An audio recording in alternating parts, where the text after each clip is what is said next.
Syed Nazrul Islam medical college ও হাসপাতাল যখন এটার উদ্বোধন করা হলো, তখন আমরা চিন্তা করছিলাম আমাদের ভাগলপুর, ময়মনসিংহ বা ঢাকা অন্য কোথাও যেতে হবে না চিকিৎসার জন্য।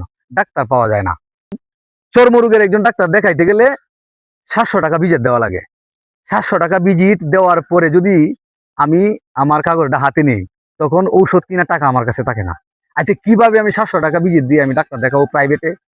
যদি আমি সরকারি হসপিটালে যাই, একজন ডাক্তার দেখাই, দেখানোর পরে যে ভিজিটের টাকাটা বাঁচে, এই টাকা দিয়ে আমি ওষুধ কিনতে পারি, কিন্তু কাঙ্ক্ষিত ডাক্তার আমি পাই না। এটার একমাত্র কারণ হলো আমাদের কর্তৃপক্ষ যারা আছে তাদের তদারকির অভাব। প্রতিনিয়ত যদি তদারকি করা হয়, তাহলে স্বাস্থ্য খাতটা অন্তত পক্ষে আমাদের বাংলাদেশে ভালো হবে। কারণ একজন রুগী আল্লাহর পরে একজন ডাক্তারকে বিশ্বাস করে।